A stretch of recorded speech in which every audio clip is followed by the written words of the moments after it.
अस्सलाम वालेकुम दोस्तों, तुसीं वेख रहे हो मेरा पंजाब टीवी। मैं तुहाडा मेज़बान मोहम्मद लतीफ़ खरल। दोस्तों सब तो पहले अपने चैनल करो सब्सक्राइब और नाल ही बेल आइकन करो प्रेस ताकि साडी हर नवी और बेहतरीन वीडियो का नोटिफिकेशन सब तो पहले तुहाडे वीरां तक पहुंचे, ताकि बा आसानी मेरे वीर और वीडियो देख सकन सब तो पहले। दोस्तों रोजाना तरह की तुहाडा वीर तुहाडे वास्ते बिल्कुल ताज़ा सुई गाय दी वीडियो लैके हाजिर है। इंशाअल्लाह उम्मीद करांगे वीरां साडी अज दी वीडियो पसंद आवेगी। लोकेशन साडी तहसील हारीवाला, जिला पाकपतन शरीफ, हारीवाला तकरीबन 9 ਤੋਂ 10 किलोमीटर के फासले ते इस टाइम मौजूद हाँ।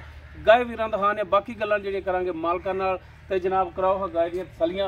जी दोस्तों मुकम्मल गाय का कद वीरां दे सामने कैमरे की नज़र रंग नस्ल ज़ात वीर देख सकते हैं बिल्कुल ताज़ी और माशाअल्लाह पिछे इसदे वच्छी और वच्छी भी क्रॉस दे विच माशाअल्लाह काला सा थान लग्या, मुठ पर पावर वाला थान। अं कड्डो हाँ जनाब माड़ा चलो नस्ल ज़ात भरावां दे सामने वीर तसल्ली कर सकते हैं। माशाअल्लाह पिछे वच्छी और वच्छी भी माशाअल्लाह अनमोल तोहफा।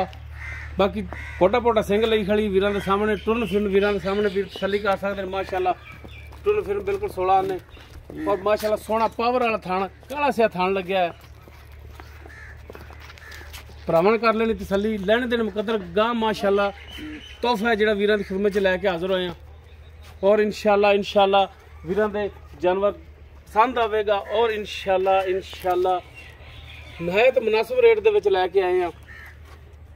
माशाअल्लाह सोहना थान लग्या पावर वाला और इंशाअल्लाह चुआई भी इहदी इवें होवेगी जिवें मोटा थान है। इंशाअल्लाह चुआई मोटी होवेगी।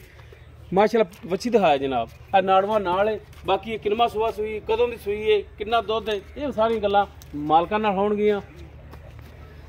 जी अस्सलाम वालेकुम। जी वालेकुम सलाम जी। जी शिफा जी गाय अपनी केड़ी नस्ल ज़ात विच है? ये सर चोलस्तानी ते वलैतन क्रॉस है जी। चोलस्तानी ते वलैतन और वलैतन दा क्रॉस। जी जी। किनमा सुबह सूई है? ये दूसरा सुबह सूई जनाब। दूसरा सुबह? हाँ जी। कदों दी सूई है? ये आज सुबह फजर दी अजान वेले सूई है। सुबह फजर दी अजान वेले सूई है। हाँ जी। ते जनाब इहदा बोला जिहड़ा पहला ਉਹ ਕਦੋਂ ਚੋਇਆ, ਜੇਰ ਕਿੰਨੀ ਦੇਰ ਬਾਅਦ ਪਾਈ ਹੈ, ਇਹ ਮਾੜਾ ਜਿਹਾ ਰੋਸ਼ਨੀ ਪਾਇਆ ਜੀ ਇਸ ਗੱਲ। 6 ਵਜੇ ਪਹਿਲਾ ਬੋਲਾ ਕੱਢਿਆ ਦਾ ਜਨਾਬ। ਠੀਕ ਹੈ। ਜੇਰ ਕਦੋਂ ਕੁ ਪਾਤੀ ਸੀ? ਜੇਰ ਵੀ ਉਸੇ ਟਾਈਮ ਜਦੋਂ ਜੇਰ ਪਾਈ ਤਾਂ ਉਦੋਂ ਹੀ ਚੋਈ। ਅੱਛਾ ਉਦੋਂ ਹੀ ਚੋਈ, ਯਾਨੀ ਕਿ 6 ਵਜੇ ਜੇਰ ਪਾਤੀ ਤੇ ਤੁਸੀਂ ਚਵਾਈ ਇਹਦੀ ਕਰ ਲਈ। ਹਾਂਜੀ ਠੀਕ ਹੋ ਗਿਆ। ਤੇ ਪਹਿਲਾ ਬੋਲਾ ਹੈ ਗੜਵੀਆਂ ਮਾਰ ਕੇ ਠੰਡਾ ਝੱਗ ਮਾਰ ਕੇ ਨਾ। ਹਾਂਜੀ। ਤੇ ਠੰਡਾ ਜਿਹੜਾ ਬੋਲਾ ਹੈ ਉਹ 14 ਗੜਵੀਆਂ ਹੈ। 14 ਗੜਵੀਆਂ ਆਇਆ। ਹਾਂਜੀ ਆ ਹੁਣ ਅਜੇ ਨਹੀਂ ਚੋਈ। ਦੂਜਾ ਹੁਣ ਦੂਸਰਾ ਹੁਣ ਚੋਣਾ। ਦੂਜਾ ਬੋਲਾ ਨਹੀਂ ਹਾਲੀ ਚੋਇਆ। ਅੱਛਾ ਤੁਸੀਂ ਪਹਿਲਾ ਬੋਲਾ ਤੁਸੀਂ ਆਪ ਖੁਦ ਚੋਇਆ? ਮੈਂ ਆਪ ਖੁਦ ਚੋਇਆ ਜਨਾਬ। ਥਣਾ ਵੱਲੋਂ ਕਿਵੇਂ ਸੀ? ਛਟਾ ਫਾਰ ਗਣ ਮਰੋੜੀ ਮੋਟਾ ਗੋਲੇ ਅੱਲਾ ਦੇ ਹੁਕਮ ਬੈਠਦਾ ਉਵੇਂ ਚਵਾ ਹੋਵੇਗਾ ਮੋਟਾ। ਚਵਾਈ ਵੀ ਉਵੇਂ ਮੋਟੀ ਇਨਸ਼ਾਅੱਲਾ ਅੱਲਾ ਦੇ ਹੁਕਮ ਨਾਲ। ਠੀਕ ਹੋ ਗਿਆ। ਤੇ ਸੀਲ ਸਾਊ ਬੱਚਾ ਵੀ ਸਹੀ ਲੈਂਦੀ, ਚਵਾਈ ਵੀ ਠੀਕ ਕਰਾਉਂਦੀ?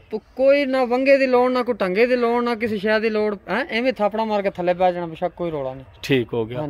ਅੱਛਾ ਸ਼ਿਫਾ ਦੀ ਗੱਲ ਹੈ ਫਿਰ ਵੀ ਇਸ ਦੇ ਬਾਵਜੂਦ ਵੀ ਜੀ ਜੀ ਤੁਹਾਡਾ ਜਨਾਬ ਥਣਾ ਦਾ ਪਿੱਛੇ ਦਾ ਜਾਂ ਹੁੰਦਾ ਗਾਏ ਕੋ ਆਪਣੇ ਆਪ ਨੂੰ ਚੁੰਗਦੀ ਤੁਹਾਡੀ ਗਾਰੰਟੀ ਹੋਣੀ? ਸਾਰੇ ਆਪੇ ਚੁੰਗਦੀ ਹੋਵੇ, ਇਹਦਾ ਕੋਈ ਪਿੱਛੇ ਦਾ ਰੋਲਾ ਹੋਵੇ, ਇਹਦਾ ਕੋਈ ਥਣਾ ਚ ਨੁਕਸ ਹੈ ਹੋਵੇ, ਆਪਾਂ ਜ਼ਿੰਮੇਦਾਰ ਹਾਂ। ਜ਼ਿੰਮੇਦਾਰ ਹੋਵਾਂਗੇ, ਕੋਈ ਐਸੀ ਗੱਲ ਨਹੀਂ। ਰਿਜ਼ਕ ਦੇ ਕੇ ਰਿਜ਼ਕ ਲੈਣਾ, ਫਿਰ ਜਦੋਂ ਆਪਾਂ ਪੈਸੇ ਖਰੇ ਲੈਣਾ ਤੇ ਸ਼ਾਇਦ ਖੋਟੀ ਕਿਉਂ ਦੇਣੀ। ਅੱਛਾ ਸ਼ਿਫਾ ਜੀ ਗੱਲ ਹੈ ਕਿ ਇਹਦਾ ਹੁਣ ਜਾਇਜ਼ ਮੁਨਾਸਬ ਜਿਹੜਾ ਨਾ ਰੇਟ ਵੀ ਭਰਾਵਾਂ ਦੱਸੋ, ਜਿਹੜੇ ਲੈਣੇ ਨੇ ਪੱਕੇ ਪੈਸੇ ਉਹ ਸਰ ਆਪਾਂ ਮੁੱਲ ਲੋਕਾਂ ਤਰ੍ਹਾਂ ਪੰਡਾ ਪਾਈਆਂ ਕਦੇ ਨਹੀਂ। ਇਸ ਗੱਲ ਦਾ ਤੁਹਾਨੂੰ ਵੀ ਪਤਾ ਪਹਿਲੇ ਤੇ ਪੱਕੀਆਂ ਗੱਲਾਂ ਹੋਣ, ਪੱਕੀਆਂ ਗੱਲਾਂ ਹੋਣਗੀਆਂ। ਮੁੱਲ ਤਾਂ ਸ਼ੌਕ ਨਾਲ ਇੱਥੇ ਲੋਕਾਂ ਦੇ ਕੋਲੋਂ, ਇੱਥੋਂ ਵਾਲੇ ਵਪਾਰੀਆਂ ਕੋਲੋਂ 3.5 ਵੀ ਮੰਗੀ ਜਾਂਦੇ, ਲੇਕਿਨ ਆਪਾਂ ਲੋਕਾਂ ਨੂੰ ਨਹੀਂ ਕਰਨਾ। ਪੱਕੀਆਂ ਗੱਲਾਂ ਠੀਕ ਹੈ ਜੀ। ਲੋਕਾਂ ਨੂੰ ਥੋੜਾ ਜਿਹਾ ਪਿਛਾਂ ਬੰਨੇ ਤੋਂ ਪਾਰ ਅੱਛਾ ਜੀ ਕਰਕੇ ਤੇ ਉਹ ਰੇਟ ਕਰਨਾ। ਠੀਕ ਹੋ ਗਿਆ ਸਰ। 280 ਦੀ ਵੈਟ ਦੇ ਦਾਂਗੇ ਜੀ। 2,80,000। ਹਾਂਜੀ। ਤੇ ਜਨਾਬ ਕੁਛ ਸਾਡੇ ਆਇਆਂ ਦਾ ਦੀਦ ਲਿਹਾਜ਼ ਕੋਈ ਰਿਕਵੈਸਟ? ਅੱਛਾ ਜੀ ਹਾਂ, ਤੇ ਉਹ ਵੀ ਮਿਹਰਬਾਨੀ ਸ਼ਫਕਤ ਕਰੋ ਕੋਈ ਮਜ਼ੀਦ ਹੋਰ ਪਿਆਰ ਮੁਹੱਬਤ ਕਰੋ। ਫਾਈਨਲੀ 70 ਦੀ ਵੈਟ ਦੇ ਦਾਂਗੇ ਜਨਾਬ ਜੇ ਤੁਸੀਂ ਸਾਡੀ ਮੁਹੱਬਤ ਨਾਲ ਗੱਲ ਕੀਤੀ। ਹਾਂਜੀ 2,70,000 ਦੀ।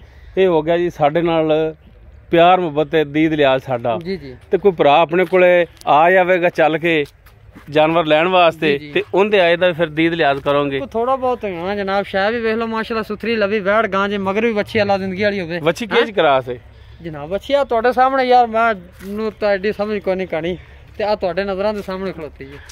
ਜਰਸੀ ਨਸਲ ਦੀ ਦੱਸਦਾ ਡਾਕਟਰ। ਚਲੋ ਬਾਕੀ ਵੀਰਾਂ ਦੇ ਸਾਹਮਣੇ ਤੇ ਗੱਲ ਮੁੜ ਉੱਥੇ ਕਿ ਕੋਈ ਭਰਾ ਆ ਗਿਆ ਤੇ ਪਿਆਰ ਮੁਹੱਬਤ ਕਰੋਗੇ ਇੰਸ਼ਾਅੱਲਾ। ਅੱਲਾ ਦਾ ਹੁਕਮ ਸ਼ਫਕਤ ਹੋ ਜਾਏਗੀ। ਲੇਕਿਨ ਇਹ ਹੈ ਲਤੀਫ ਸਾਹਿਬ ਇਹ ਕ੍ਰਾਸ ਗਾਂ ਨਾ ਨੇ ਧੁੱਪ ਦੀ ਨਾ ਨੇ ਛਾਂ ਦੀ ਹੈ। ਨਹੀਂ ਉਹ ਤਾਂ ਬਿਲਕੁਲ ਤੇ ਸ਼ੌਕ ਨਾਲ ਬੰਦਾ ਸਾਂਭਣ ਵਾਲਾ ਹੋਵੇ ਬੱਚੀ ਅੱਲਾ ਦੇ ਹੁਕਮ ਨਾਲ। ਮਾਸ਼ਾਅੱਲਾ ਜਿਸਮ ਗਾਂ ਦਾ ਪੂਰਾ ਹੈ और माशाअल्लाह खून पूरा है। हाँ जी। रत पित्तल डंगर दुध देंदा हुंदा है। हाँ जी। ते जिंदे कैल्शियम पहले मुक्के होनी है, जेड़ी पहले खपी होवे है। हाँ जी। ओने की देना लेना हुंदा है। बिल्कुल जानवर सोहनी माशाल्लाह शौक ना सामने वाला बंदा होवे तो दुध अल्लाह दे कोन 22-25 सरबार करदी रहेगी अल्लाह दे कोन इंशाल्लाह अल्लाह खैर करेगा जी। दोस्तों दूसरा सुबह चोलस्तानी दा क्रास है, पिछे माशाल्लाह वच्छी इस दे और 2,80,000 भी नहीं 2,70,000 इस दी डिमांड है। बाकी इंशाल्लाह इंदे प्यार मुहब्बत होएगा। अगर किसी वीर दे दोस्त दे गाय पसंद आ जाती वो वीर नंबर पर रबता कर सकता है 0321 57 29 251 साडा व्हाट्सएप और कॉल नंबर है। वीडियो अगर वीर पसंद आए इनू लाइक शेयर और कमेंट सैक्शन च अपनी बेहतरीन राय नाल सानू आगाह जरूर कराया जी। इस दे नाल अपने मेज़बान मुहम्मद लतीफ़ खरलू देवो इजाज़त। इंशाअल्लाह बशर्ते ज़िंदगी मिलांगे एक नवी और बेहतरीन वीडियो नाल। अल्लाह हाफिज़।